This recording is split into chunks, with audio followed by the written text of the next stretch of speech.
the problem is that it's not happening. We feel different in our heads than in our reality. So a lot of people have been reporting this this gap between how you think and how you feel inside and what happens outside.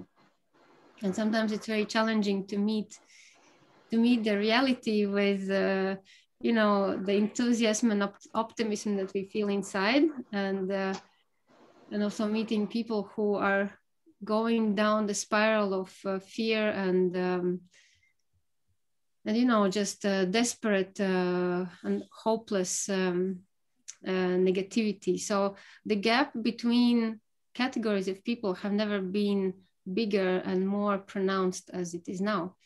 So the whole challenge for us was to how to share with the world that, for example, we are in Tanzania where there is no virus or virus talk. It doesn't exist. You don't see it. It just does not exist. The life is, you know, about everyday normal things. And then how to connect with the family who is into the numbers of death and, you know, queuing for vaccines and etc. And there's literally no communication in between. There's no way one can convince the other camp of so this split has been really, really energetically very strong and very established. And it was so interesting to actually, you know, we have always understood that we create our own reality, yeah? But up till now, it has been more, for many people, it has been more of a phrase than the first-hand experience. And right now, really observing what's happening around us, it becomes so obvious that you can stand next to a different person physically, but you have such vastly different perception of what reality is that it's almost like that you are not inhabiting the same world. And this is first-hand experience of what timeline split looks like. We are looking with the same set of senses, but we are perceiving absolutely completely different different experience. Yes, Anna. Hello, everyone. So beautiful to see you. I was so happy when I got the email. I was like, cannot wait to connect again. I mean, I don't have any, or at least not now, any specific big event, but I can just say how it felt for me. And really like this process of birthing is probably the best comparison to how I felt, because I felt like if I thought to myself, okay, what can I compare it to? It really felt as if I was in you know, like somewhere where the environment is getting kind of like narrowing, you know, around me. And I have to break through, meaning like a baby that is getting bigger in mom's tummy, right? And at some point it has to come true, right? To like another world.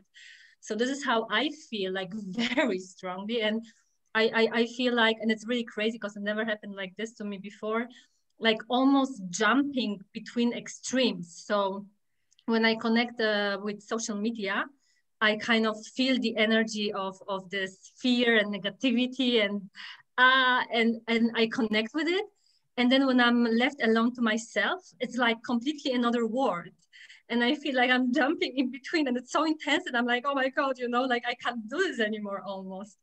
So that's why I'm even thinking to make like maybe longer breaks where I don't check any social media and kind of like remain within my own energy.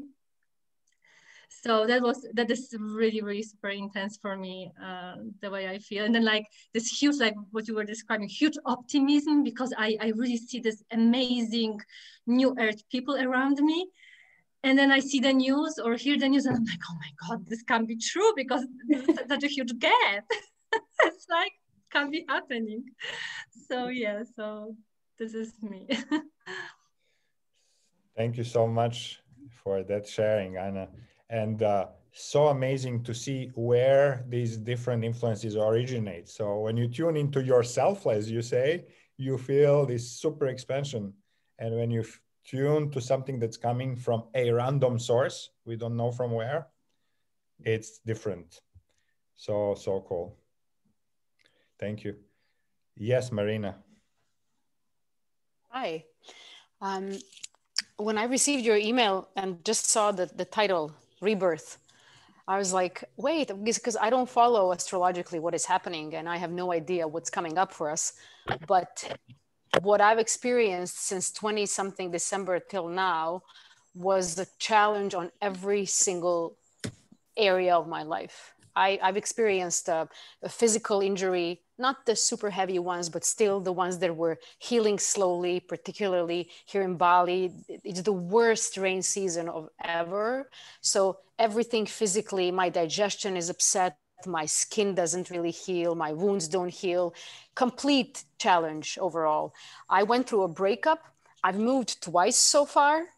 And I've experienced some shifts in the terms where my career goes and what might be the option for me.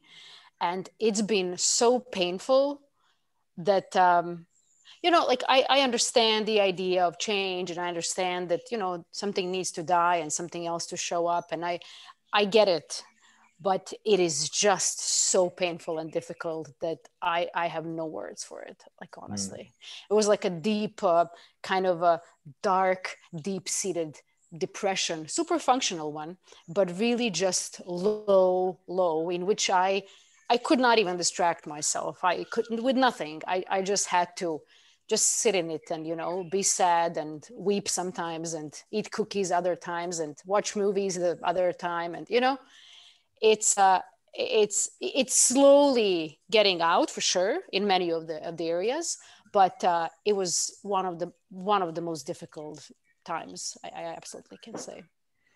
So please give me something positive. Yes, and hopeful. Well, Yes. let me remind you that the birth is painful. And when you cannot distract yourself, it means when you are in the birth canal, you're in the birth canal. There's no way back, and the only way is forward, and the forward way is like so you're being pushed, ready or not, but here you go. So that's the characteristics of this period of time. Yeah, very grateful to be here. Thank you. We have Sheila and we have Anna. Sheila, you can go first. Yeah, I love the title today, Rebirth. I really, and for the others, I have been skiing and falling over so badly, so I broke my leg. So I was quite upset, of course, like, okay, crying, screaming, what is the meaning of this, And so I also get supported from you, Victoria and Evia. I really break old patterns. And from the course this summer, Make a Wish, what is my, to follow my inner guidance. So this is rebirth, and what is coming ahead of me, which is new, rebirth.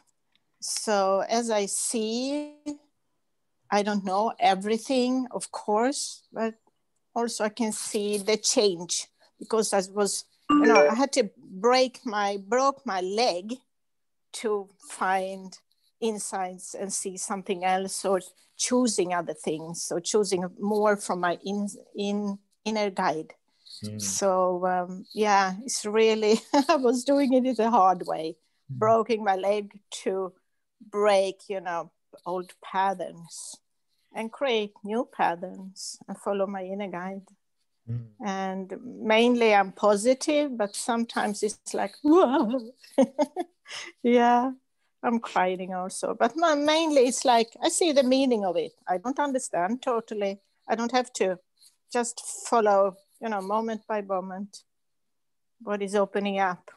So I'm living kind of in my bubble outside, this pandemic. And so I have my own you know, life here with my like taking care of it and exercise every day and so yeah. So breakthrough for something. I'm on my way. Very literal. Yeah, thank you. Yeah, Sheila Yeah. and guys, I'm so proud of you that even in the middle of catastrophe, you know, you're, oh, what's the meaning of this? You know, this is so cool. You've got it. Yeah. That nothing happens for no reason. So you can always understand that there is a meaning. And yes, this was a way for you to stay in the birth canal and actually take it seriously and not get distracted and sit with yourself for this period of time until the rebirth. Yes. Yeah. It's painful also. Yeah, sometimes we have to do it in a big way, I say, you know. So otherwise it would be passing by myself. I wouldn't pay notice or hear it. Now I cannot, you know, avoid it because it's here. Exactly. So I had to do it in a big way, the meaning. Yeah. Yeah. And I will be back on the slopes next winter. Amazing. Yeah. Yeah. I also said that in the ambulance, I will ski again. There you go. That's Sheila in the middle of the catastrophe already recovering. Amazing. Yeah. This is like one of the most strongest women that I've ever seen and bravest. Thank you so much, Sheila. Thank you so much. Thank you for saying so. I will carry that when I'm, you know, weeping. Thank you. By the way, I will put in the chat, Sheila and everyone, you can watch on Amazon Prime. There's a little documentary called Heal. And it's not like we wouldn't know it, but it's well made and it's such a good reminder of the power of the mind over the matter. And, you know, if you hear it for 1 hour, it really puts you back on track that everything happens in the mind. So check it out, documentary Heal. Okay. Okay, thank you so much. So we I have will. Anna, then we have Hannah, and then Jill.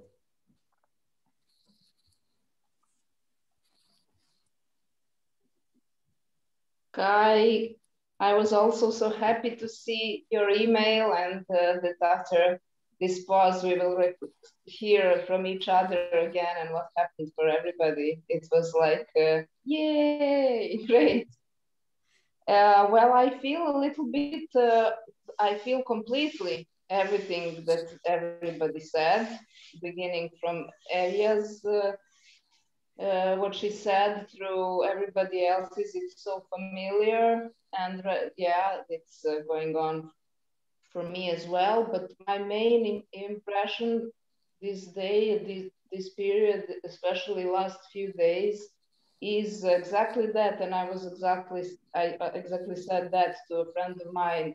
Everything we're trying to do, me and my friends around me, it's like we're struggling like before the birth, you know, like giving birth, but really prolongate it, giving birth without a result, you know, like we're pushing so hard, trying so hard to make something different. We have new ideas, what we want, how we want to do it. We're really trying to do it, but still get frustrated because nobody gets anywhere. You know?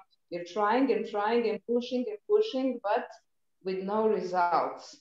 So this also goes for Winter that didn't want to give up until today. Today it's really different here in Belgrade. It's finally sunny and it's still cold, but you know, yesterday and before yesterday it was snowing crazy, you know. And Winter didn't want to give up.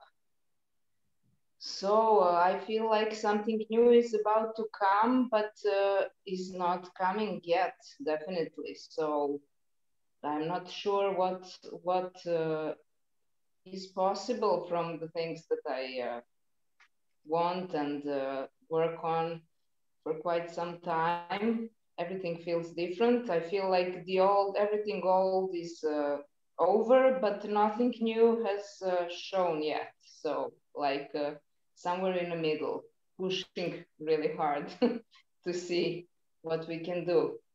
That's a great statement. Yeah. Let's remember this statement. I want to make a comment on that. Yes, and Lisa, we're talking about the struggles because there's a point that will follow. We have figured out what those struggles mean, and I hope by the end of this session, collectively, we will plug into the place on the other side. Yeah. So these struggles actually, what exactly how Anna says, like I can't tell you the number of people that have been reaching out with these exact symptoms of it's not landing, it's not landing, it's not happening. Like we feel that there's another reality. We feel like we should have another picture out there, and the picture is stuck on some old image and not moving. And this frustration of like, what am I missing?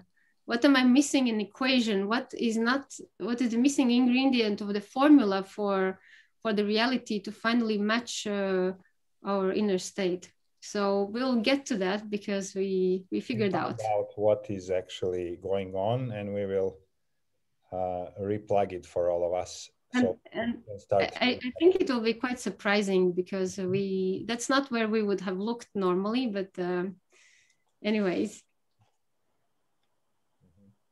And Lisa, the official question was, what was the one biggest thing that had happened in this birth canal 3 months that we haven't seen each other? Because the actual moment of birth is now March 20, and this is the beginning of the new year. And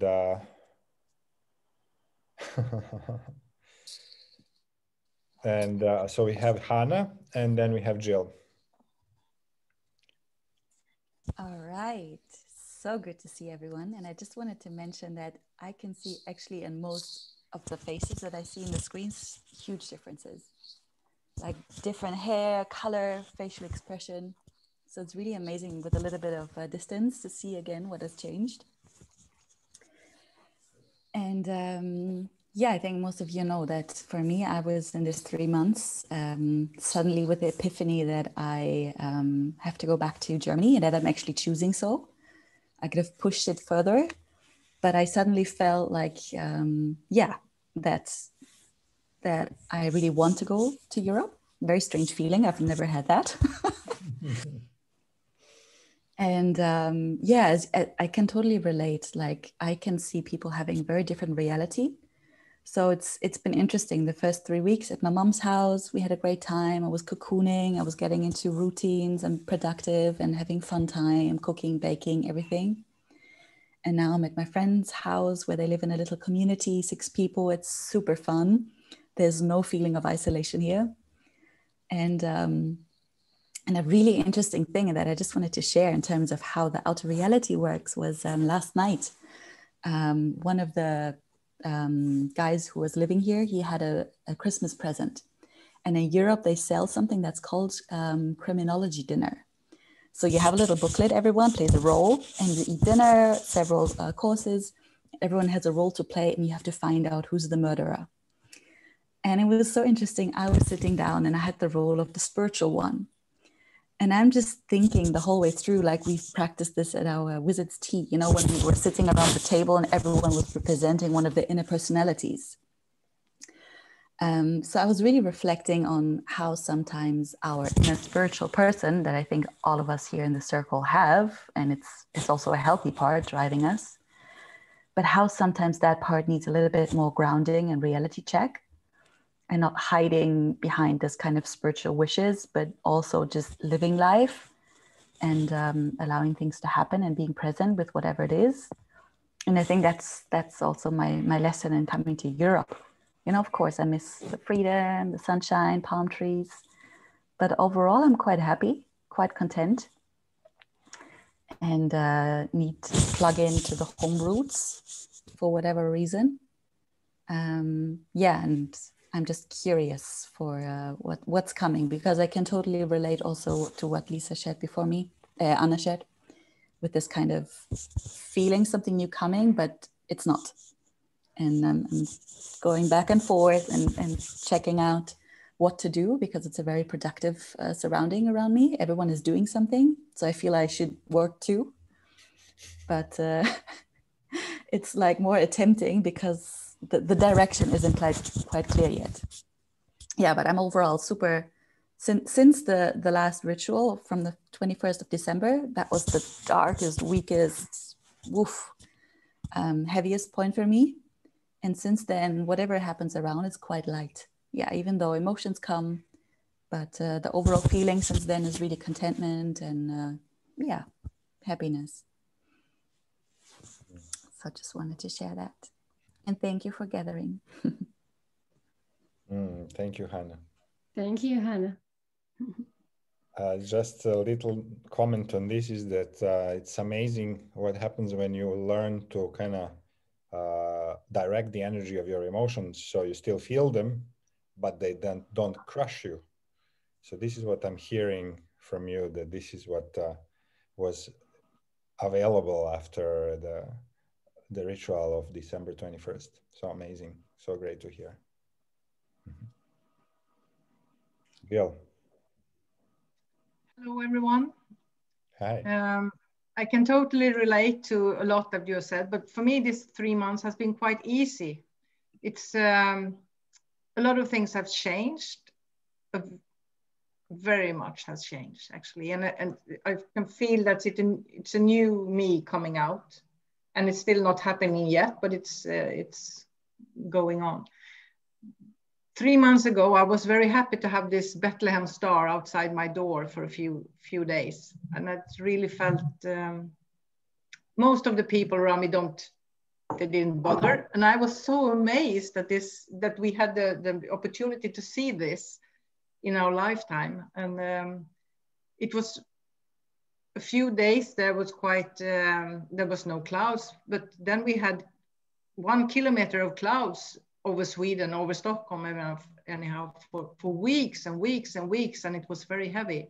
But somewhere around in January, everything was lightening up, and now the energy feels very light. I think it's totally different in my life anyhow, and in my surroundings with my family and friends. Everything feels light and easygoing, actually.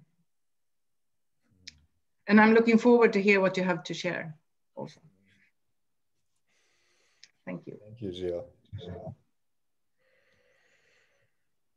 Well, then shall we dive right into it? Yeah. So in every sharing that you just did, we hear this more or less issue of grounding, yeah, grounding the reality, grounding energies, grounding the new world. And it is indeed a question of grounding, except that for quite some time I couldn't understand what's the problem with grounding. Even, the techniques that we have learned and employed so far that worked very well, they kind of stopped being efficient, and the grounding was disappearing on a daily basis. So, and reconnecting to some sort of flow became increasingly difficult and volatile. Also, the energy to do things, there's more energy to come up with a plan than actually carry it out. So something significant has happened on a global level. And yesterday we spoke with Tridakna, who is here with us. Hi, Tridakna. Hey, hi, Tridakna. So amazing to have you. Hi, I'm sorry, but if I want to hear you, I cannot see. You cannot see myself. Sorry. We feel you are that beautiful voice. So cool. Yes. Thank you. And it was quite amazing that Tridakna shared yesterday. They have done a huge spiritual work in Damanhur, and I actually would like Tridakna to explain it in her words, what the Damanhurian community has done to to literally shift the timelines for humanity from one potential end of the world scenario to another potential non-end of the world scenario. And the funny thing that yesterday she said that yesterday was the anniversary of that timeline shift ritual. So Tridakna, would you share a little bit what would have been that first version and what it is now of the global timelines? Yeah, okay. In the beginning, it happened in 1967, so it's quite a long time. And it was in the same time in which we started the reawakening of the divinity Horus in order to use all the energy of that divinity to start this shift. And the idea was to start to replay the timeline in order to have a new timeline that was not so bad as we could see that the normal timeline in which we were grounded was. And the idea is that we have to use our daily energy to allow that this shift goes on, because it's like to take off energy to the normal timeline and put in another one, like you have a building to build, and you take off the bricks to the old one to build a new one.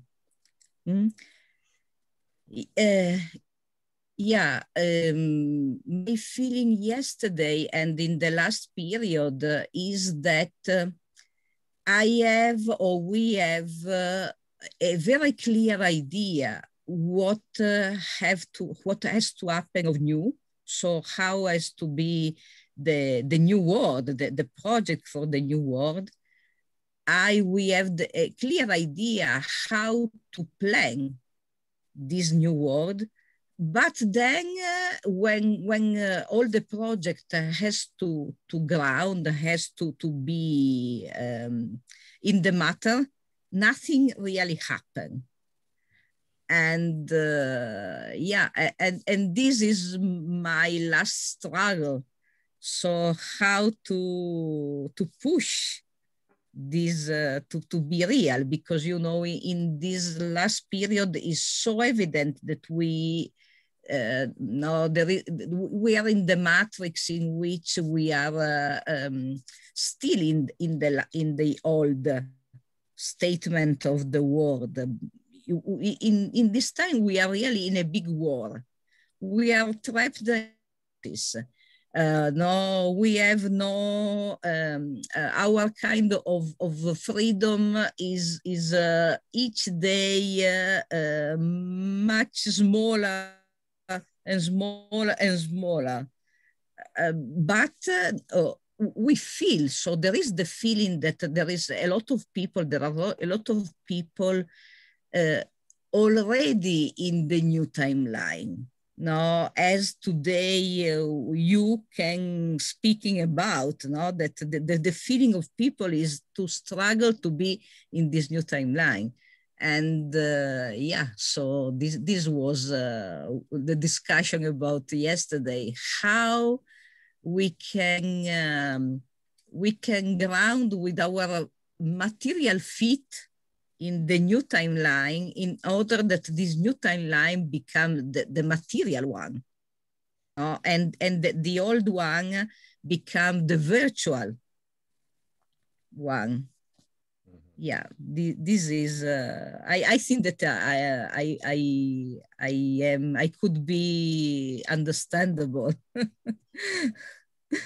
Yeah, of course, Tridakna, it's very difficult to explain the huge alchemical and magical work that is behind these timeline shifts. Because, so I'll just say that Tridakna and the whole collective experienced what could the timeline, the original timeline of the Earth look like, and it was complete destruction. Yeah. And of course, it doesn't jump overnight from one scenario to the other, because in order to inhabit this new house, you have to build it first. Mm-hmm. So now we have come to the point in history where planet-wise and energy-wise, the new building is ready, and we have to move in. Mm-hmm. And we totally know we have to move in. And we were working really on understanding, so what is the energetic connection of the grounding? And we found quite surprising thing, that if you really follow, we each ground ourselves in different ways. We ground to the earth, to the center of the earth, to, you know, however you ground, there's one problem, that we ground to the idea of something that we call something. And that is the whole problem. It did work till now because we were born and raised and participating in this, you know, let's say artificial Earth grid. Yeah, we had no way to not be in it. And then slowly, by raising consciousness, some of us unplugged the root chakras from that artificial timeline and have been floating for a couple of months or years or decades into a little nowhereness. Because there's a trick how to connect to the new timeline, which is a little bit not straightforward. So yeah, till now it worked. The connection of the grounding through the root chakra to whatever timeline was there, it worked.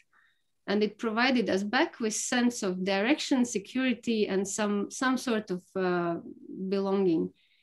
Except that now, since October, since its last equinox 6 months ago, that timeline has been deactivated and pretty much deleted. So there's nowhere, our root chakra connection as we knew it so far has nowhere to replug actually. It does not exist. That grid does not exist anymore and is not in service per se. To put it in a little bit practical explanation, whatever we have learned how to ground, whatever we imagined as Earth is somehow based on what is not our experiential reality of what Earth is.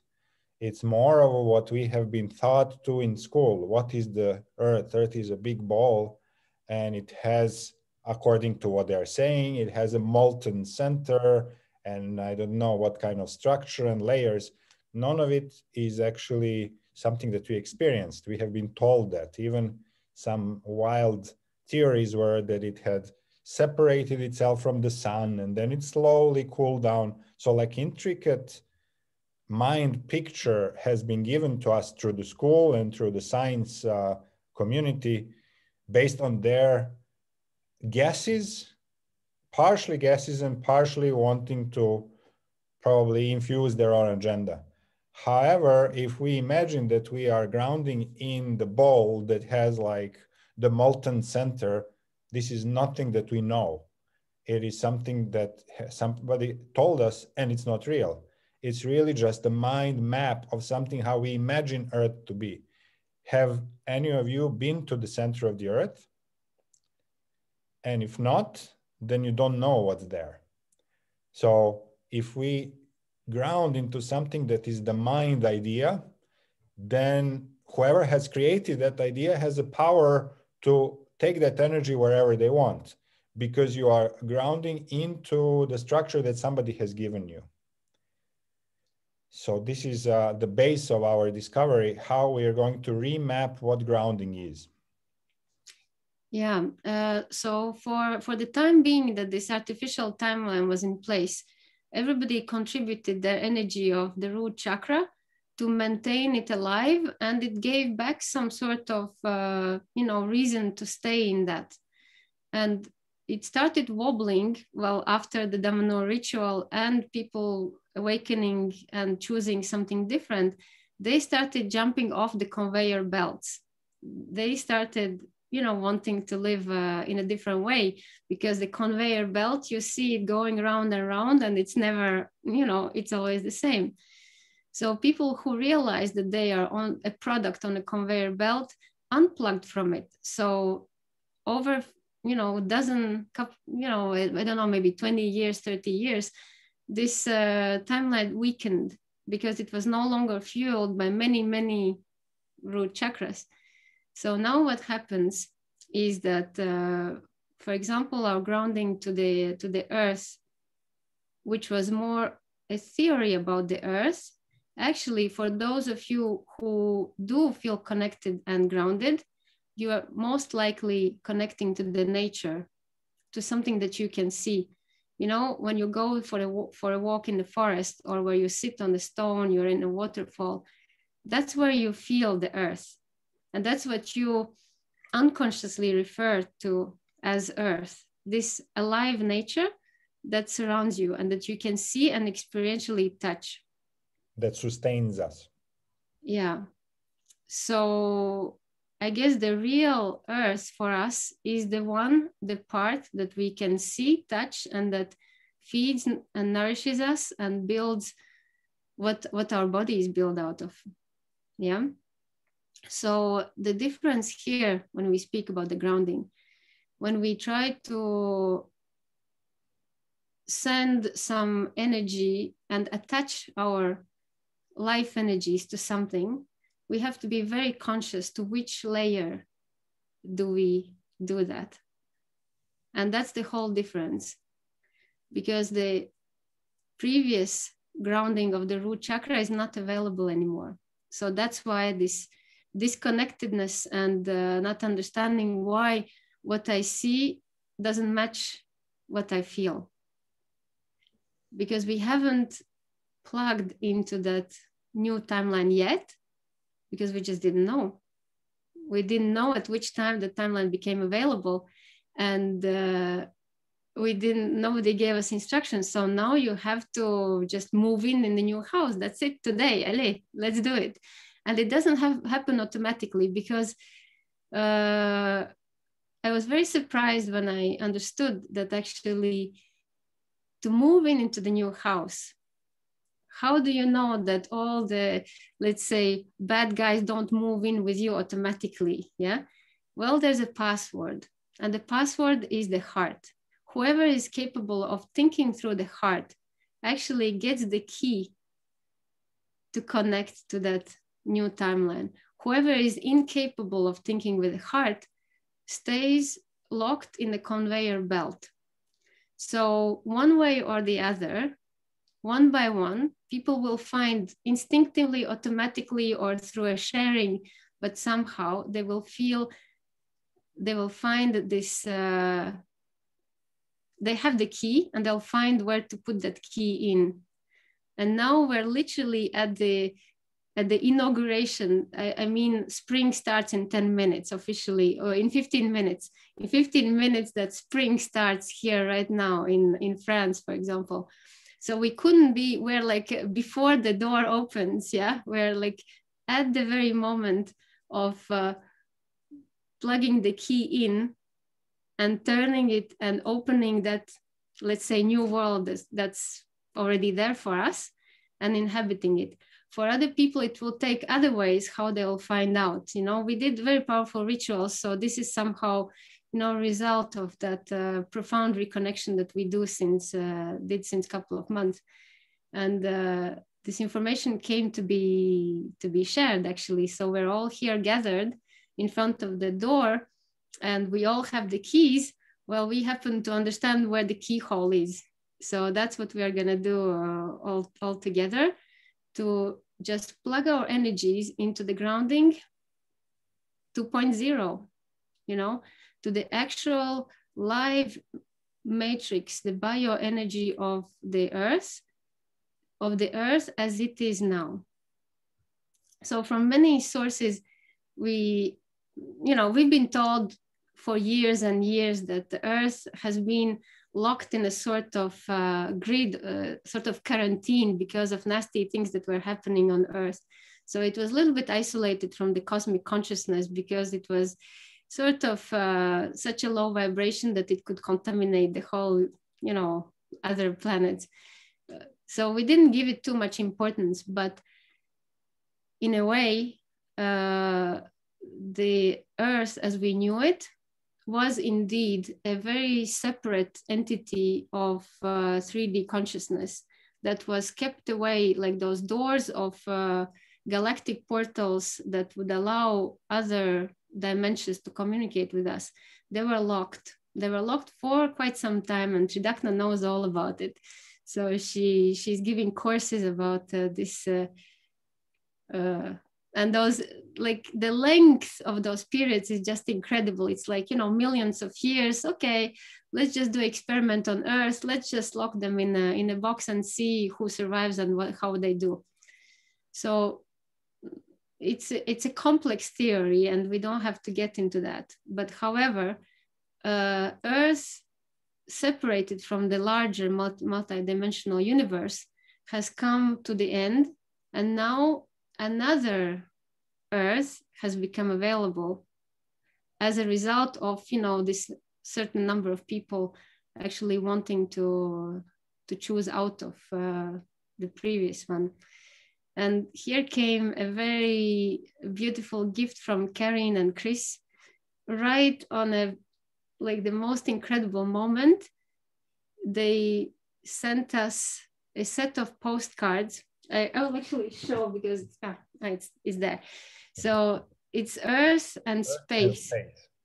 Earth and space. And it was such a confirmation, Earth and space, that right now, Earth is connected to the space. It is connected to the larger universe. And what we call the new Earth is not that as much a new version of the same Earth. It is actually a cosmic Earth. It's Earth as a part of the larger universe in all possible ways. So on a cosmic Earth, people will be able to live as multi-dimensional beings, and not only the, you know, three-dimensional beings. So that is the whole difference. And of course, the grounding is not the same, whether you are living in a boxed up 3D Earth or an open Earth that is part of a larger cosmic system.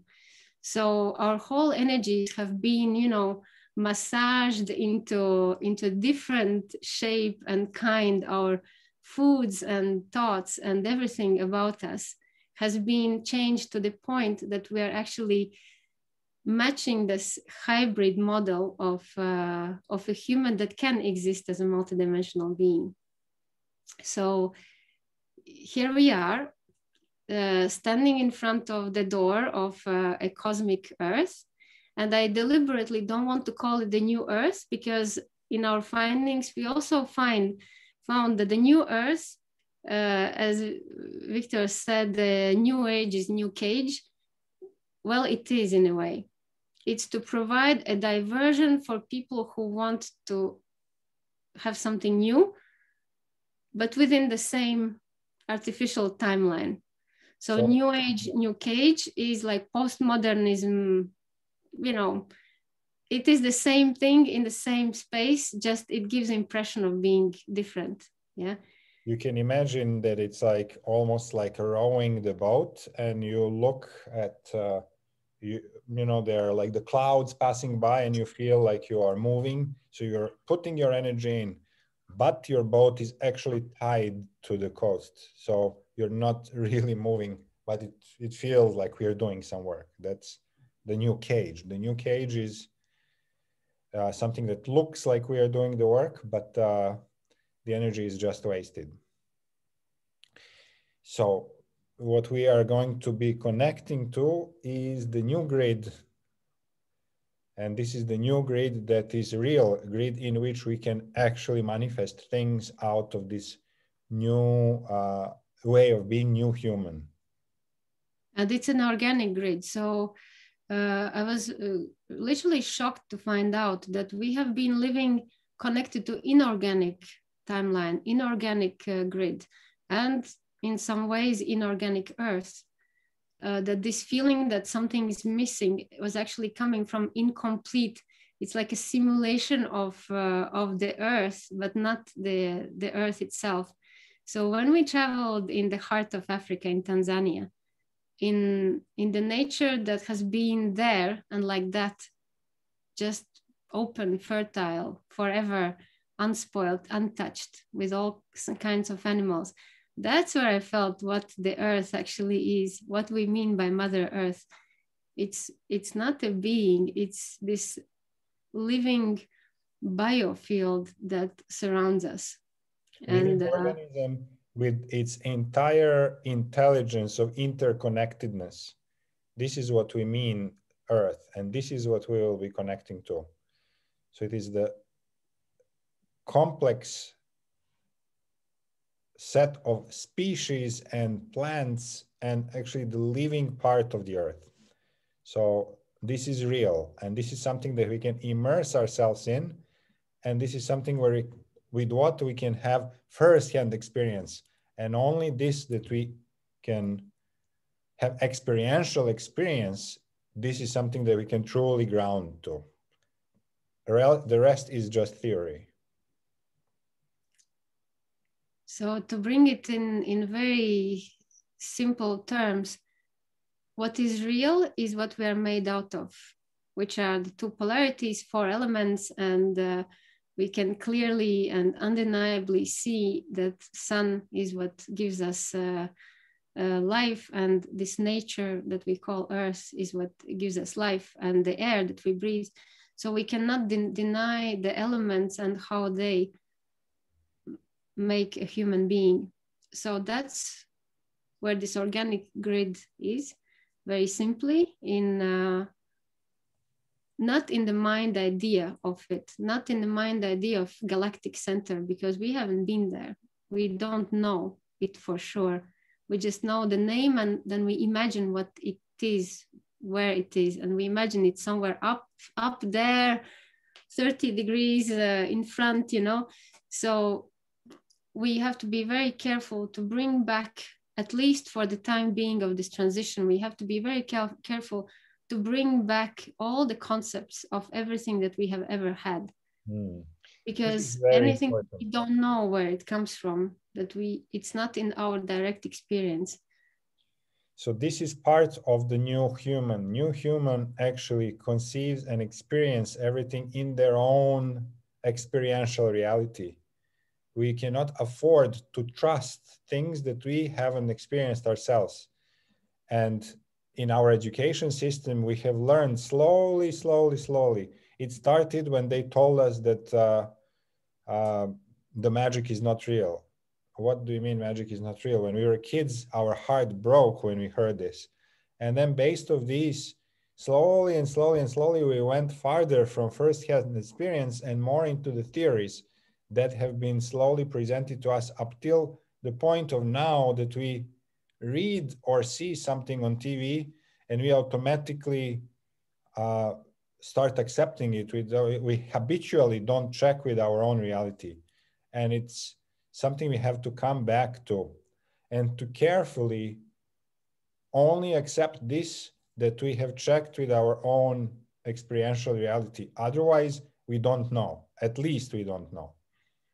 And at worst, we distrust completely.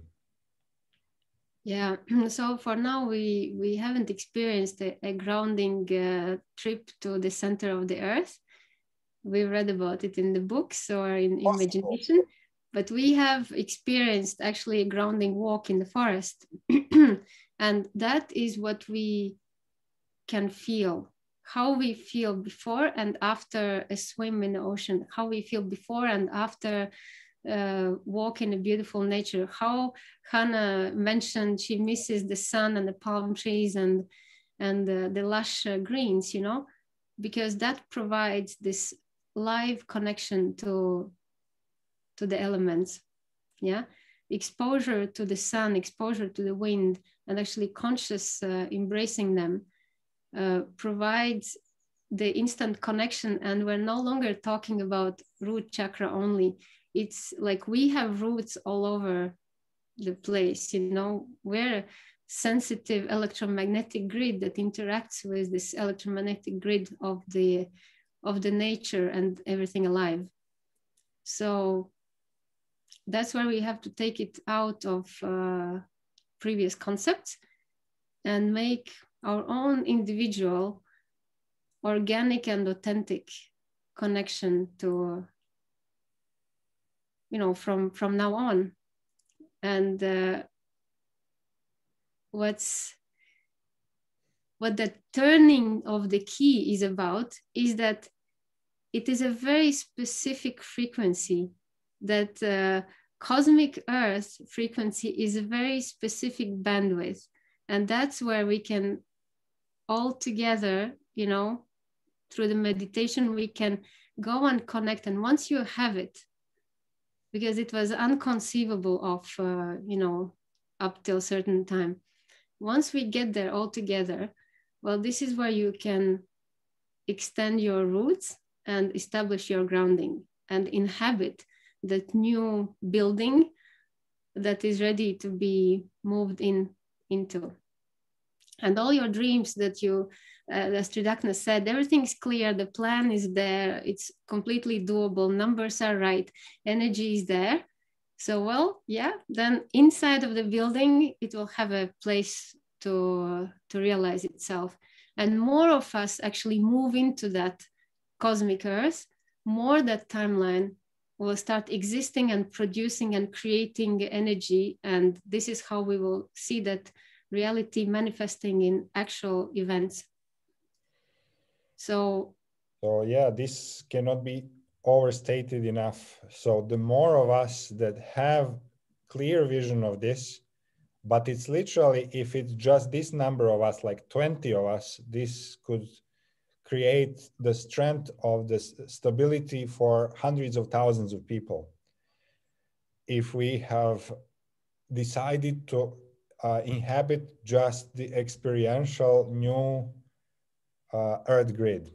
We do it for us. This, wanting or not, already trickles to everybody that we meet in the street and everyone we talk with. So if we hold this core somehow strongly together, well, we are really growing the roots of this new building stronger. So I hope cats will be able to move with us, because our kitty, I see Anna's kitty and Ellen's kitty. And, you know, our cat had a very, because we've been experimenting this past week and really feeling the difference.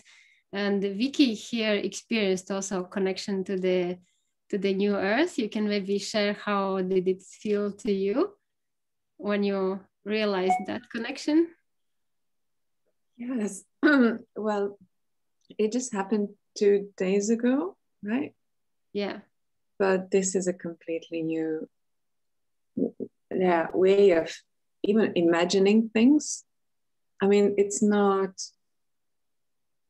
somehow I stopped thinking like, oh, I wish it happened. I just feel that I can manifest literally.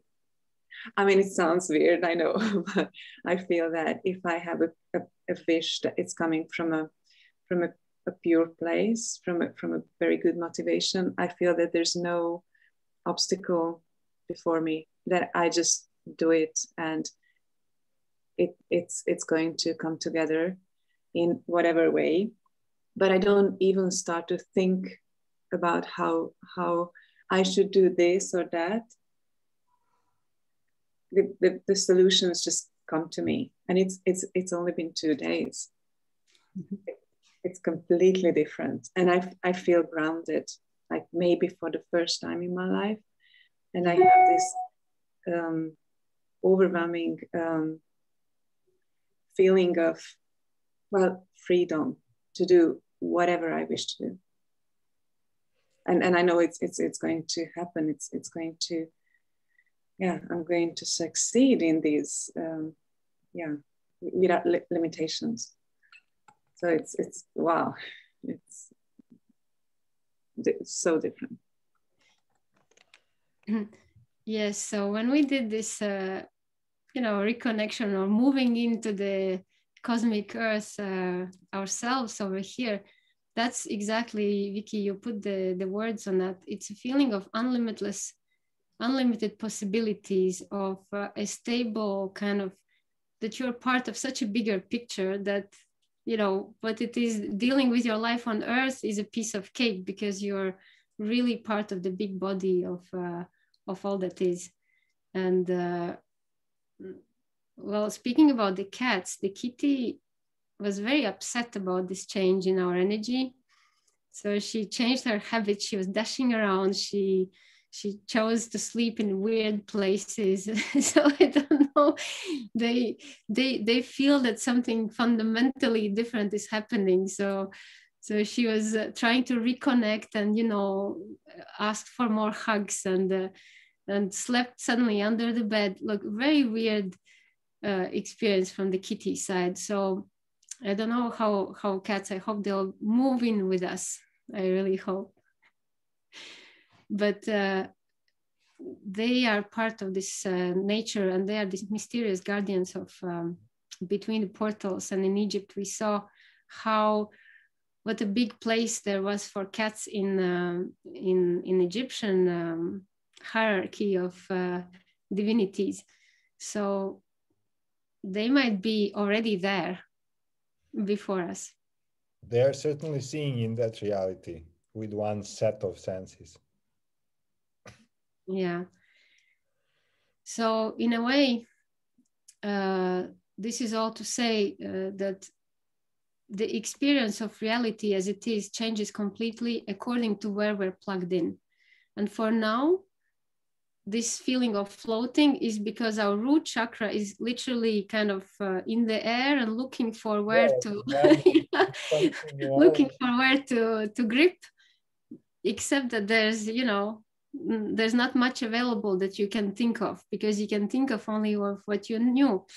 So now, thanks to Karin's postcards, we know about the cosmic earth, and this layer of that makes our bodies is this ether, or the cosmic energy that sustains all life in the universe.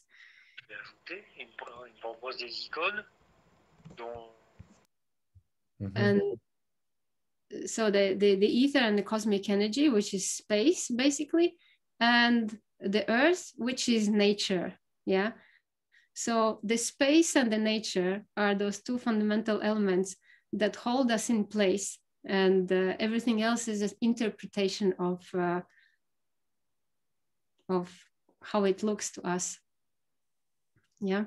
So there's really, this is simplified to the minimum, and there's nothing much to visualize. There's nothing much to imagine, because you wouldn't exist if there wasn't this space or ether, and you wouldn't exist if you didn't have the nature that provides you the body. And that is something that you can be very sure about. So there is like maybe a simplified visualization that we can do to connect to this new earth. And it is based really to something that you already know. And what it's based on is what you imagine as earthly paradise. The beautiful place that is kind of maybe looking like Bali, or looking like Azores, or looking like a place that you felt, oh my God, this is so amazing. This is a paradise on earth. Mm-hmm. Or New Zealand, Lisa, or yes, I don't know, German forests or Bansko mountains. Literally, like that nature part that is your own paradise, and where you have been. Maybe you have been in Bali under these waterfalls and in the lush greens and with your bare feet in the mud. That's what's important. It's bare feet on the ground and completely hugged by the nature, living nature around you. So visualization is based on that. So whenever we ground, this is to what we ground. We don't ground to any imaginary centers of the earth, not imaginary, balls that fly in some cosmic whatever environments, it is something that you know and something that you love and something that you have been to. And mud, we all know. Warm mud, we all know on our feet how beautifully it feels, unless we have been, you know, isolated in these apartments and we kind of hate mud. I was like that at one point. You know, like brainwashed into hating what gives our life, yeah? Yeah, so, but you were cured from your mud disgust by scooping out tons of mud from our basement and kitchen. So well, give a little bit that background, how amazing that sign was. We had this huge flood. Most of you guys know about it. But so this is such a big sign of the new earth showing itself what it is. exactly. Yesterday I connected the dots and I saw, okay, sometimes I'm teaching everyone how to read signs, and even Sheila understands that things happen for a reason. And but for me, the sign was so big that I was actually unable to see it. It was so in my face that I could not see it. And only yesterday I connected the dots and had the huge epiphany that, you know, we were on our way from Eve, yeah, who served us elf tea and everything. We connected beautifully with her and her family. And we were on the way, on the road from Eve and her family back to Moonlight, back to our house. And in the middle of the road, our car counter hit like 100,000 kilometers, you know. And it was this one moment that it was like 100, like 100,000. And we were waiting for that, yeah. Yeah, and even those sub numbers were somewhat of 9999. So it was very exceptional setting of numbers. And we were joyfully, oh yeah, the new earth, and oh, this is for the new earth. And it was astrologically also the moment of everybody was talking about the new earth, old timelines dead, now new earth.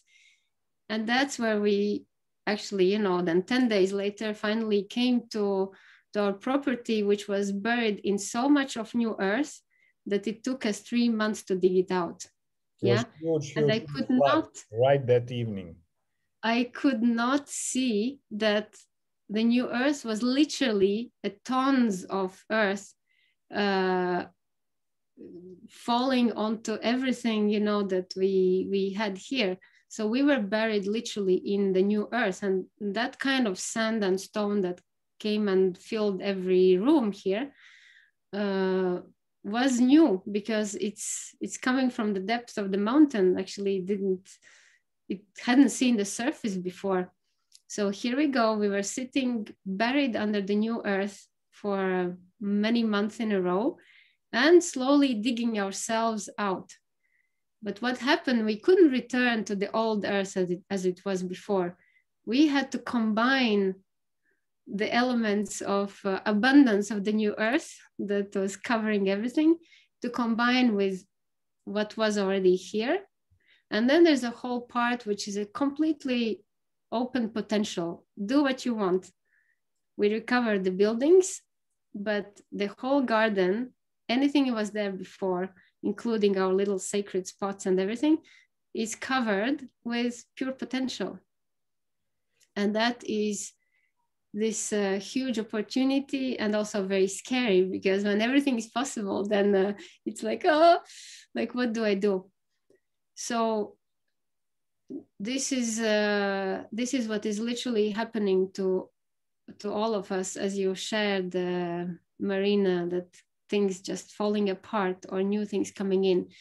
These are those waves of new earth coming on the top, waiting to be integrated into whatever is already there, or destroying whatever is non-relevant anymore.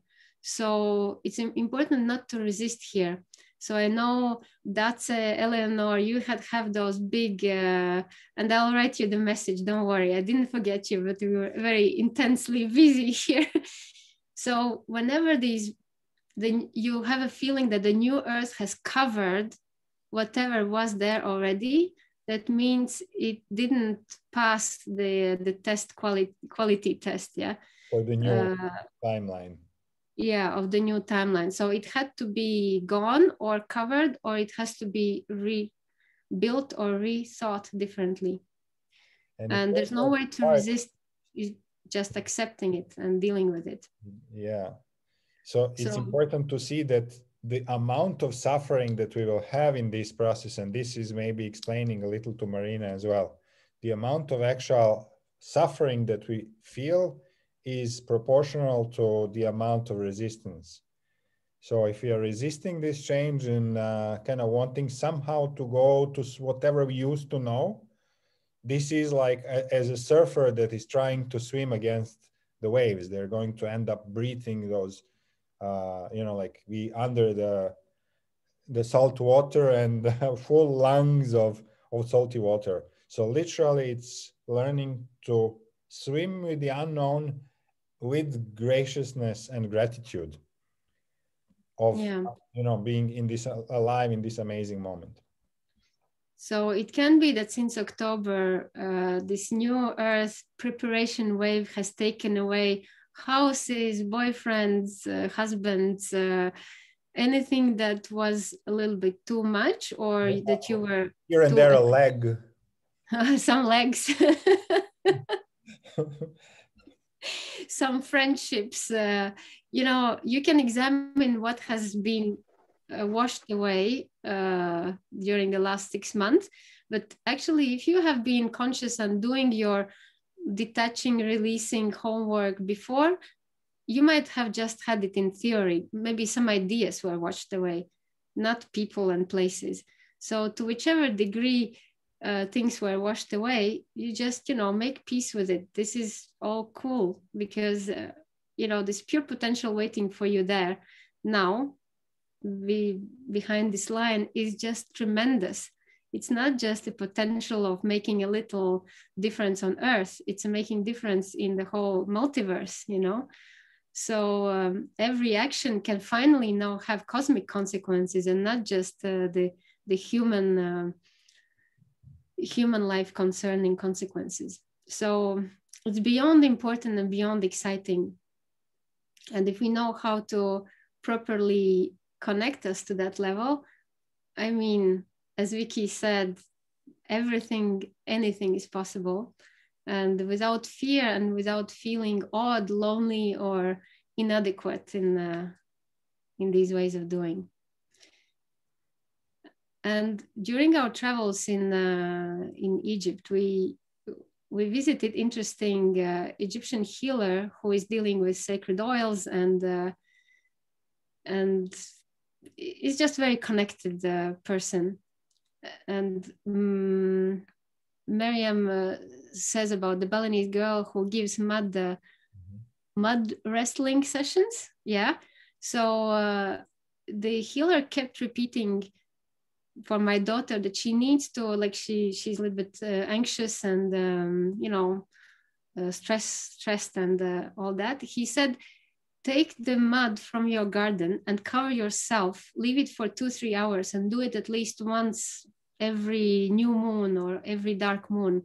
He says that the benefit, he has done research and he has huge experience with many people doing that you cover yourself, not even with like special Dead Sea mud or whatever, clay, or not the chemical muds, just the very basic earth from the garden mixed with water, and cover your whole body and let it dry. Of course, it's easier in summer or in a warm climate to cover yourself in that and let it dry. And he says the benefit of that mud is beyond belief, because something magical and mystical happens during that connection of the earth and when you wash it off. So if you don't know what happens because of years of kind of being taught some things that are disconnected from earth, your body does, and your system and your energetic systems know. So that's the ultimate grounding, is to be covered with the ground itself. In many languages, it's the same word, earth and soil. And just to experiment, you know, if yes, your kids will like it. we as kids, when we were growing up, we were going in those puddles. It had a soft mud, and we would smear ourselves all over and let it dry, and then laughing, and then we jump in the pool and wash it off. So this is what kids do naturally, and they love actually, you know, this little bit yucky but comfortable feeling of mud. So if you have an occasion, try it out. I think there is something to it. The Egyptian healer was not the only one who brought it up, but in this light, I think it does have some amazing properties. I would say let this be the homework of this session, guys, to find a way to find a treatment with the mud. It's maybe a spa. If the spa is closed, then you can do it yourself. Personally, in this place that I am at, I was able to have it in a spa yesterday. So that could be your homework for next time, to completely cover yourself in mud and stay for a few hours and then just wash it off. There you go. Miriam is organizing in Bali, so contact me for doing it, whoever of you are in Bali.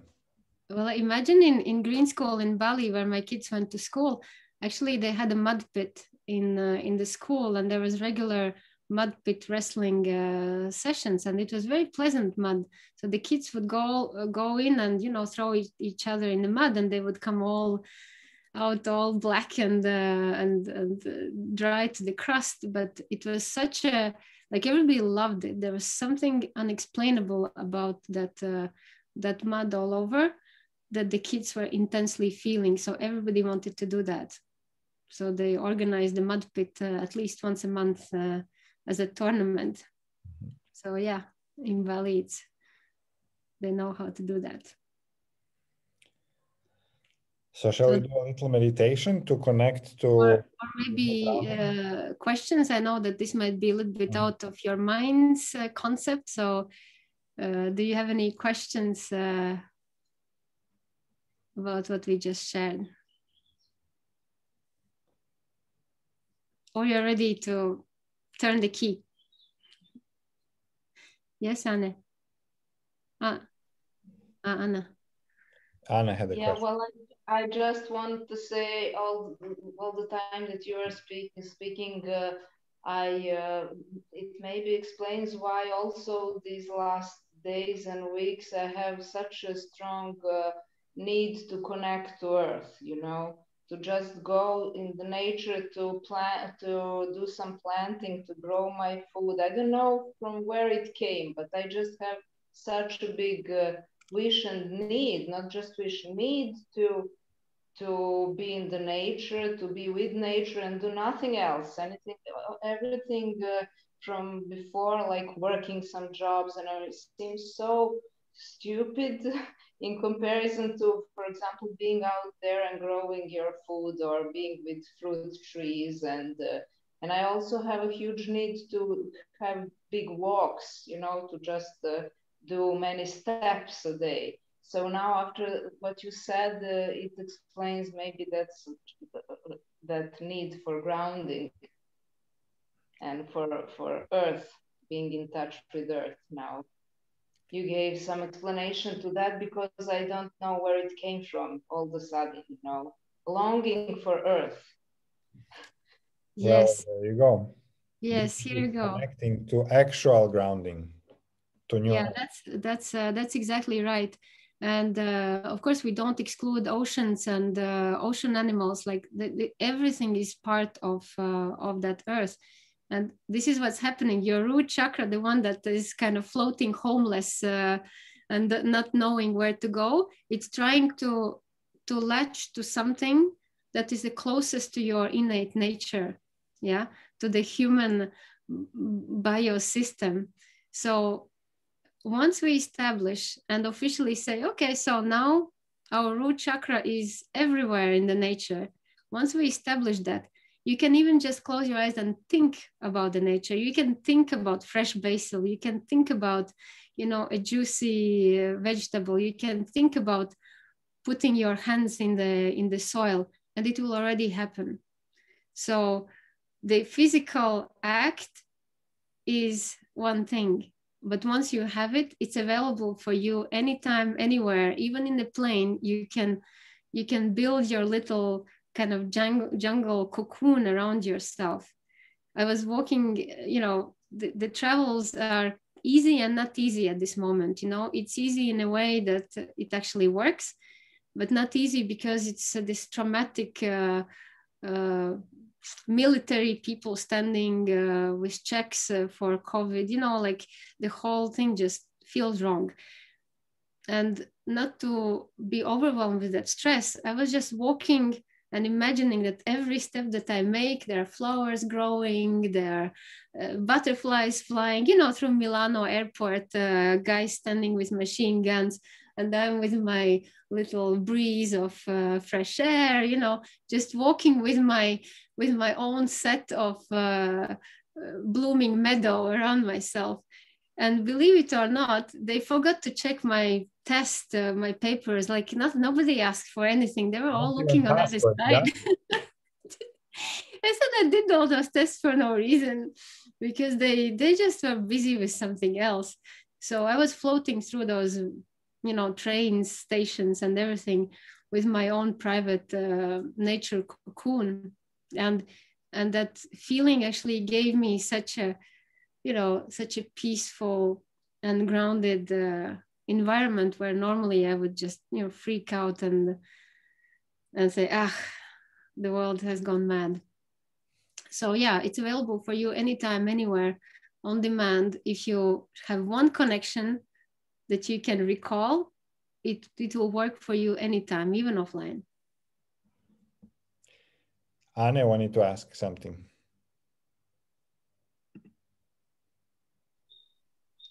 Yeah, I think it's more about share, but I feel like my brain has been detoxing the old ways of connecting to the nature, because I had so much headaches and nauseousness past few months, and I actually went to the space where I felt like I have been a heavy drug user for years, even if I haven't been. And I just couldn't feel any good feelings anymore, even if I was in a nature, and I was blaming myself, why cannot I feel that anymore? Like I'm in this beautiful surroundings and I just don't feel anything.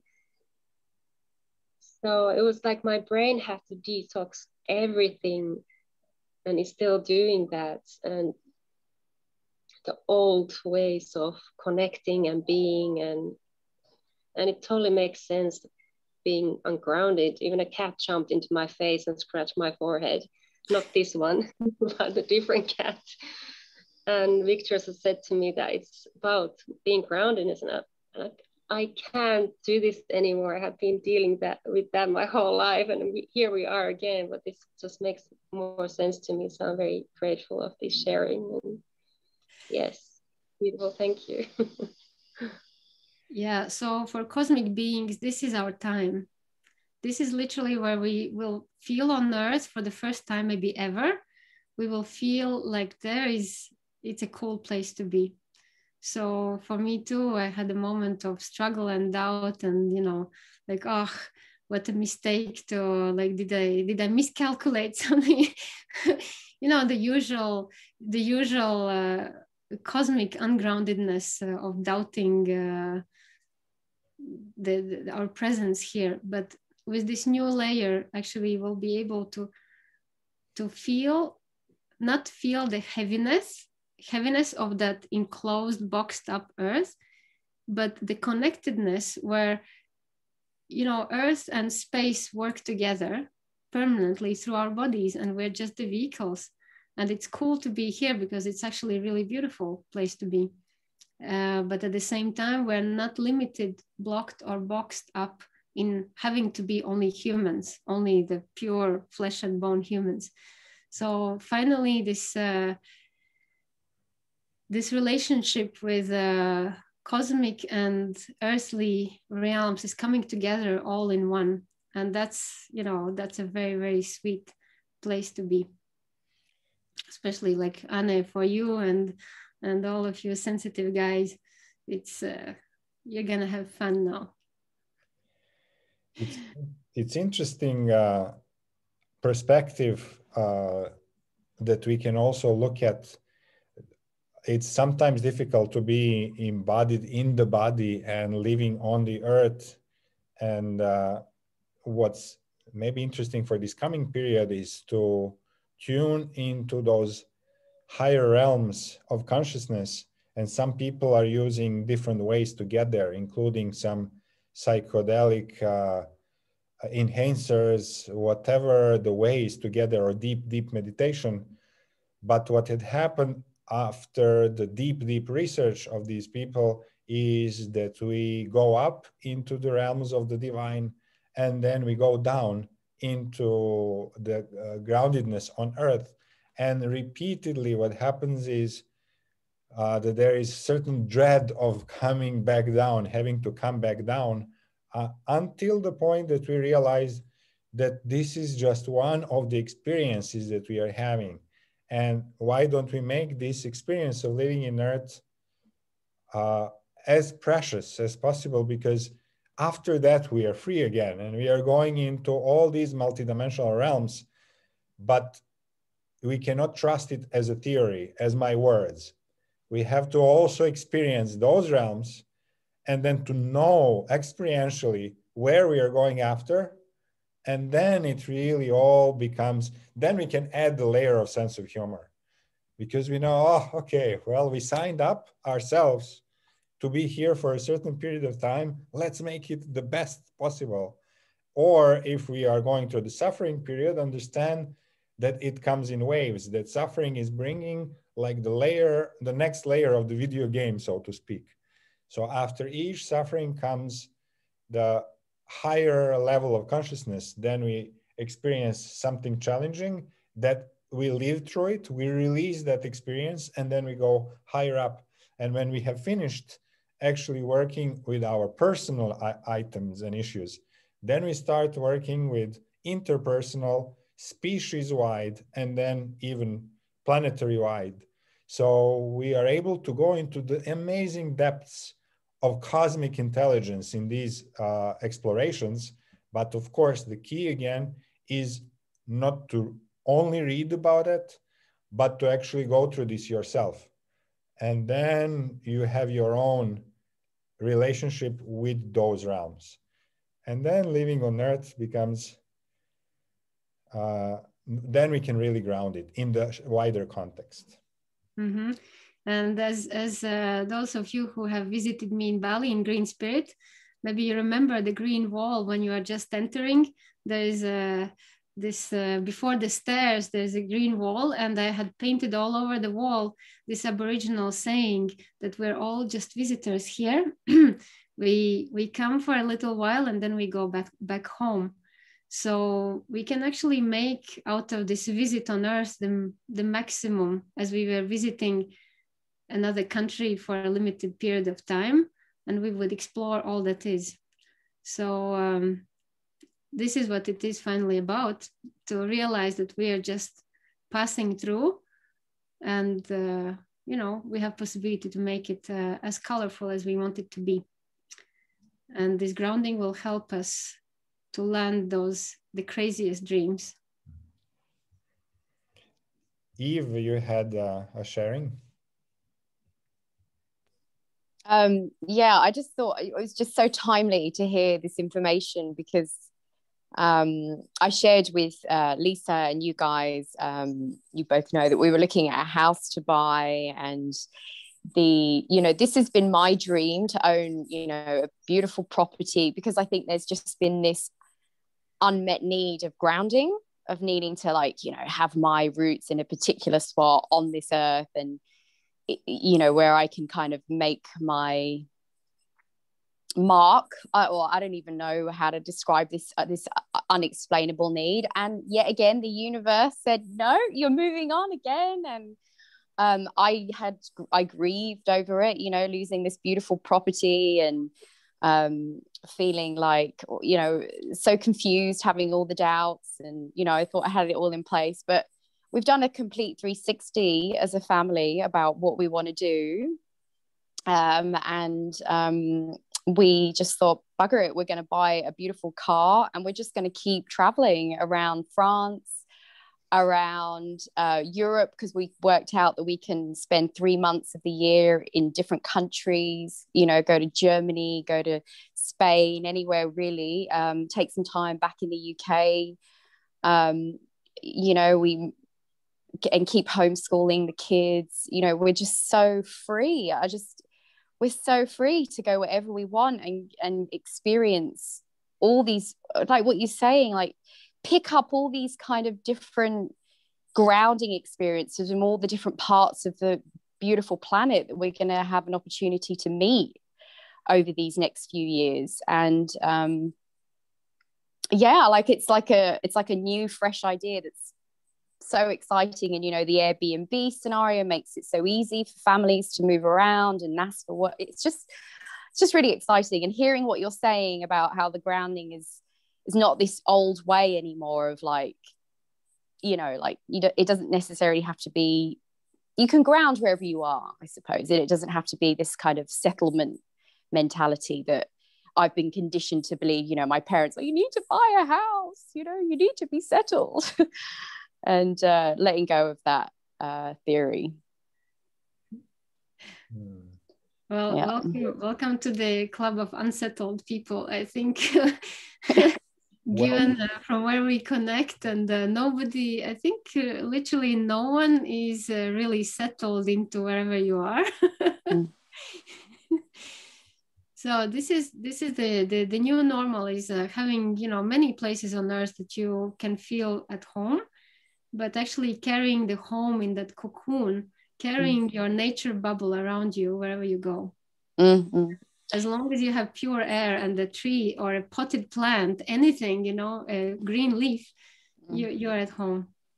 But it's also taking your ideas, so, you know, things that you've shared over the last 12 months, you know, like you have your stuff, you know, I move into a home and I lay out all my belongings and it becomes, you know, it's filled with our energy wherever we move furniture, you know, we just make ourselves at home wherever we are. And I think it's beautiful. It's beautiful.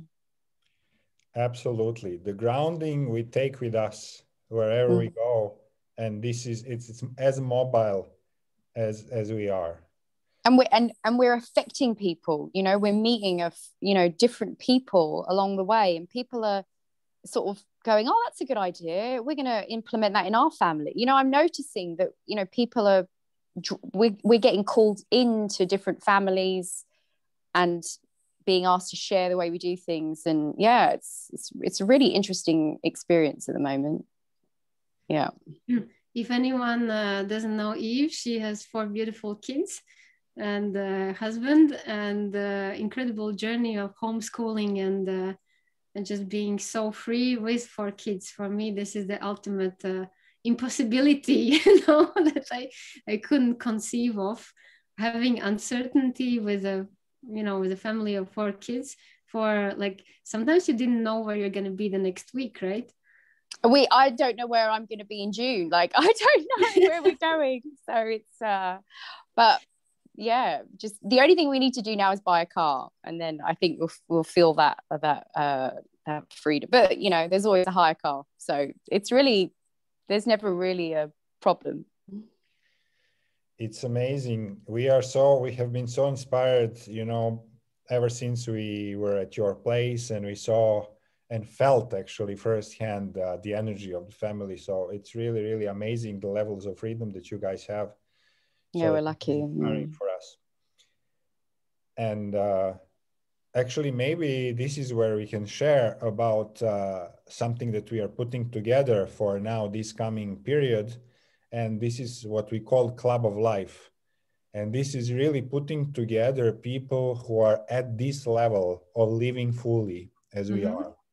And who are ready to stop wasting time in never-ending healing, and who want to get most out of this experience on Earth, most out of this short passage visit on Earth, and just, you know, freaking start living and squeezing the juice out of lemon and extracting all those experiences and and tasting them and engaging and enjoying them. So Club of Fully Alive is all possible ways of being alive, where everybody is going to share from the deepest experiences that they have. And this is why Eve had inspired me. She is lending herself, her expertise to share about how we can raise beautiful children outside of the parameters of the system. So I would totally like everybody to have access, for example, to your expertise based on that. That would be so, so cool. We will send you information about this, but it's literally going to be connecting souls. So we have like, for example, an online platform like this one to just regularly meet and share and maybe visit each other anywhere in the world and know that we expect this level of consciousness and not like fearful, whatever default way of consciousness stays on the other side. So on this side is this level of consciousness. And this is the people that we group around that. So that's one of the ideas. We will share more about it. You will get to know deeper about this concept. That is also in the birthing canal. It's in the birthing canal, and it's actually about to cover all areas of life. You know, our own personal growth, our own health, our own wealth, our own home, and our tribe. So these are like 5 parts. So all of these questions, we'll have a guardian for each of those questions, and we will gather intelligence and information and sharing of all of these aspects. So we are super, super excited about this. Mm-hmm. So almost like making our own worldwide tribe wherever we happen to be, with the option to meet whenever we want, and wherever we want. Yeah. Lisa had a question. That's available on the Cosmic Earth timeline. Exactly. And of course, all of you are super, super invited, and you're pretty much physically already there. It's only, you know, the matter of all of us continuing to work together like this. Lisa, you had a question or comment? Wait, you are muted. Okay, so, you know, with people who can or proclaim seeing and feeling or tuning into your groundedness. And so if I've got a person that perhaps has said to me, oh, you're not grounded. So what has happened with this, like you're saying, this tuning into something that is a creation, like, you know, you're not grounded to the core of the earth or what have you. So they are tuning into a falsehood. Is that? Yes. And historically, like, and I'm speaking because I've had people in the past that have said, oh, you're so ungrounded. And it's like, I don't understand what you're saying because I feel so completely connected. You know? It's like, yes. Okay. You nailed it. Yeah. There's a difference between groundedness and connectivity. Yeah. You can be ungrounded from the false grid, but connected to all that is alive. And that is not the, you know, that is actually very, very different. Yeah. And so with our movement through the new cages as well, it's this mindfulness that they are still tuning into whatever it is that they're tuning into. They're tuning into the seemingly new version of the old thing. Massively depleting themselves of the energy and sending it into, you know, sort of the wrong place, because it's not creating anything new. It's still maintaining the old in place. And you can see it. You can see in new cage movements, you can see that they are not actually getting anywhere. They're having health issues, mental issues, all sorts of issues, and they're not living fully. They are constantly healing themselves from actually losing the energy, because they're massively, even more than anyone working, channeling into the old grid. So yeah, totally. Cool. So that's why we don't want to go there, and we don't want. The English language has been amazingly corrupted, but also it holds huge clues. If you see the earth and the heart, so take the H from the heart and put that at the end, and it makes earth. Yeah. So it's just one letter jumping from the front till the end, and it becomes from heart to earth. So both have been twisted in some strange ways. So that's why whoever prays in English or sends energies in English from the heart to the earth, you don't want to know where it goes. You better don't realize where the energy from the heart to the earth has been sent. Yeah. And as a result, you can see not very successful outer results in those people's lives. So very, very careful when you send energy through the words. So that's why what we will do now, we will go for not words. Nature is the closest word we can give to it. That's it. But you will feel and you will establish your own wordless connection to that. Yeah. To establish your new grounding in wordless way. And that will be the key to, we have done the background work. So it's a little bit more complex than just connecting to the earth and the nature. We have done the background work and the little energetic connections that go with it. But to simplify, there's a code. That's again a wordless explanation. And there's this feeling of the nature. That's all basically you need to know. So I will upload this code so you guys can have it to you. But if you can look at it right now, it actually represents this new connection completely. And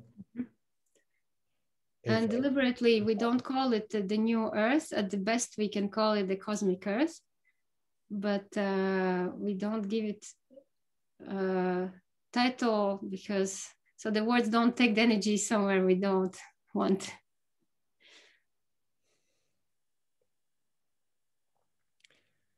So I guess the whole meditation can be this. You don't even we don't have to go much through the words. Just connect to this code and feel the most beautiful place in nature that you can imagine for yourself, but specifically feel that you're barefoot and that you are barefoot in the very wet, fresh, red mud. And then everything else around you could be out of your wildest dreams. There could be baby elephants, giraffes, zebras, lions. There could be palm trees or rivers, clear sky, baobab trees, natural honey right there on the tree. There could be ocean, maybe coral reef, with beautiful, colorful fish. Maybe there's a whale, or maybe there's a sea turtle that is slowly flapping and flying above you.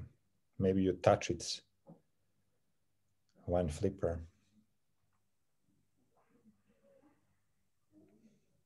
The nature that you have experiences that hold you, and your body is creating out of it. There is a beautiful sun.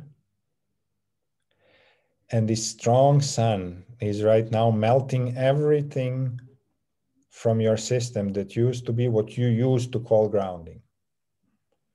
So just feel that this word is being completely drained of any meaning by the power of the sun. You can even physically feel it, the sun shining on the top of your head and then melting slowly down your eyebrows, eyes, nose, around the mouth, around the ears, and on the back of your neck, and down your shoulders, your hands, down the spine,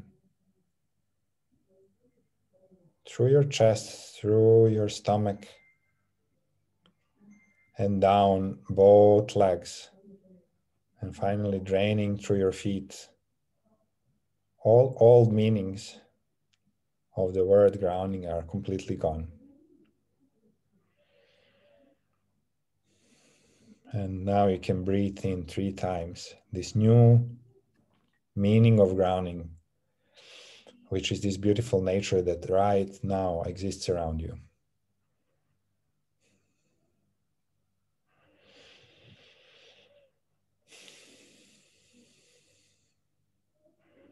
And through this code, it gets mapped onto your system. From now on, your grounding is this, the vision and feelings that you have.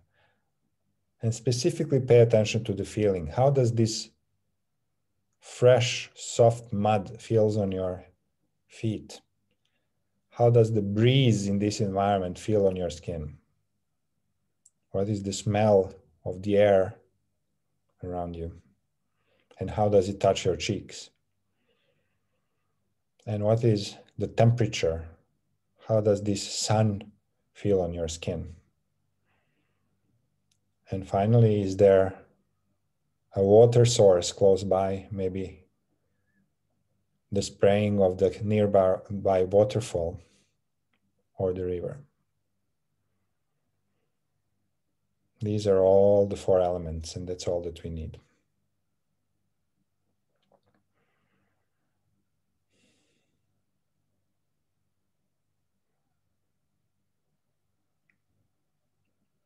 And the taste of the natural made honey, that is somehow very important.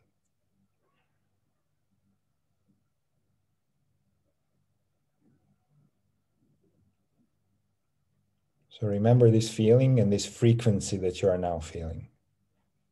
This frequency is encoded in this code. Whenever you need to remind yourself of it, before the grounding, just look at the code. And this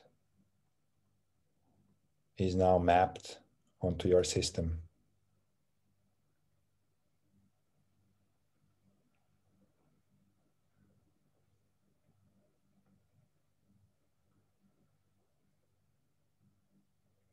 So slowly, whenever you're ready, record this frequency, and then you can come back.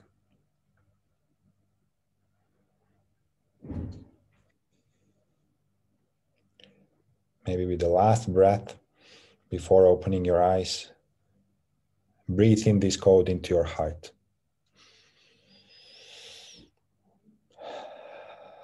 And let it stay there.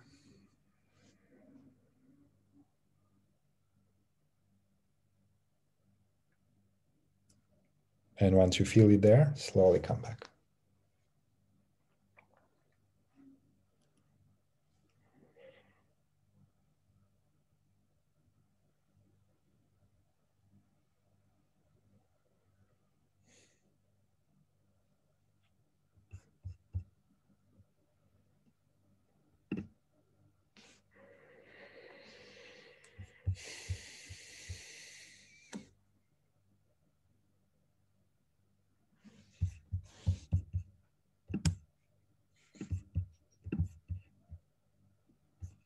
And I just had a flash. Kat, your poem is so spot on. It literally describes the process and the feeling.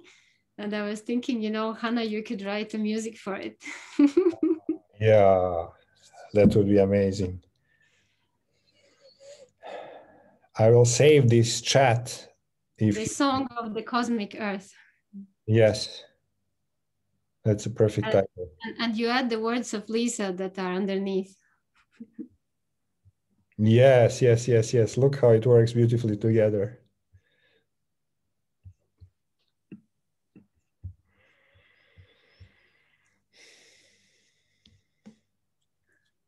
So I discreetly checked every single one of you, and you know, some of you have already, like at the first second, you have popped into that new timeline.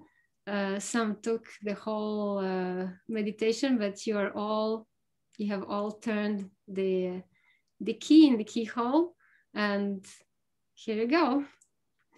New expansive timeline where things will actually start happening, because all you need to have, you have your 4 elements, your connection to everything that's alive. Yes, David, yawning, it means that it's connecting and working its way through your system. I have just shared this code in the chat. You can download it from there, or I will also, actually, I think I need to make the Telegram group for us, so we don't have to share our precious frequency with Facebook anymore. Yeah, we have a Telegram group.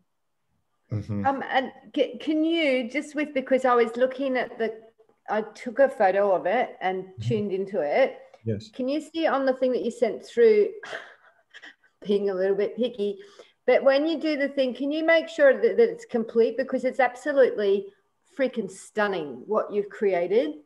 So I'd love to be able to have this as like a complete thing and not have my head go, oh, I can't see the whole thing.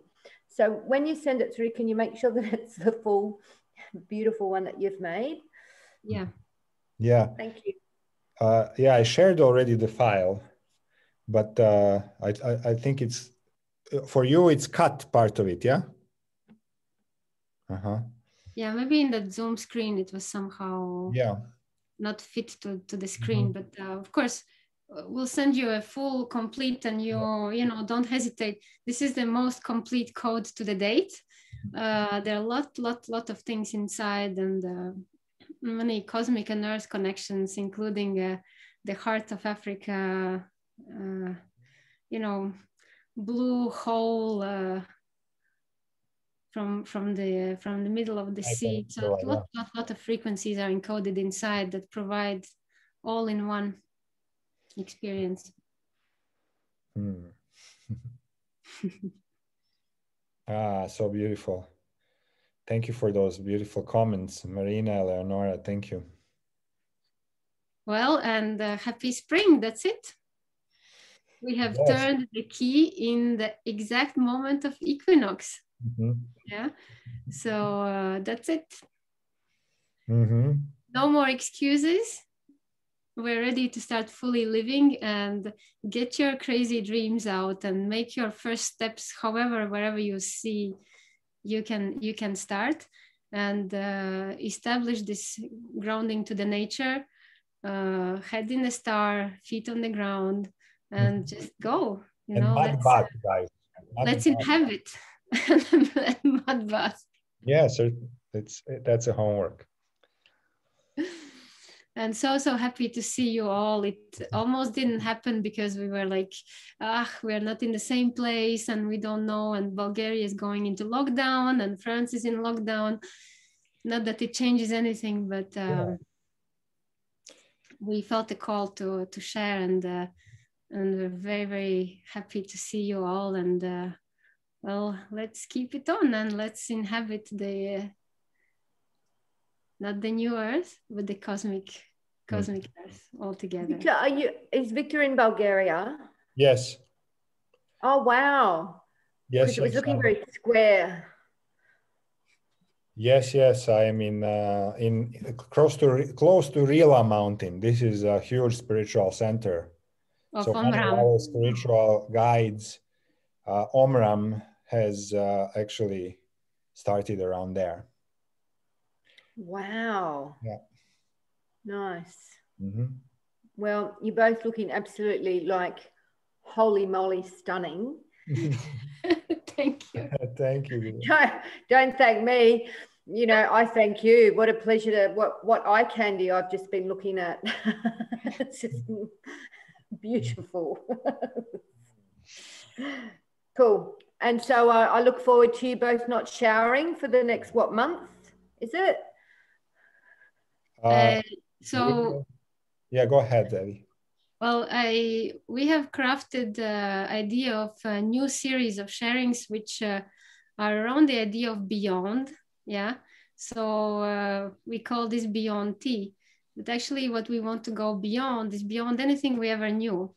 And let's challenge ourselves into going beyond everything we have ever known and create as we fly, you know, create next dreams, next level of understandings, and really, as I had, you know, when I was building this place, I had my iconic red T-shirt, which said on the back, "Test your limits," and on front it was "and go beyond." So now we will test what we know and we'll go beyond. So we have a couple of explorations in mind, and you know, we'll explore things beyond life, which is death. We'll explore topics beyond the mind, which is, you know, realms of nootropics, psychedelics, beyond medicine, which is alternative ways of healing and boosting the brain power, for example. So we have lots of exciting topics that go beyond anything that we have ever known. And I think it's going to be exciting. We will explore them all together. Lovely to see you next time, Beyond. It was lovely to see you now, and it's so different to see both of you. There's a lot of things happen to both of you. I don't have words for it, but I can feel it, see it, and really beautiful and lovely to see you. And thank you for today. Rebirth. We are new now from this moment. Yeah, and going beyond. See you beyond. See you Yeah. beyond the birth canal. Yeah. Yeah. Let's swim out of it. Yes. And, let's start living. Yeah. Yes. Yep. Big so I take it on. We take it on. Yeah. Bye bye. Lots of love. Thank you. Thank you. Thank you. Bye.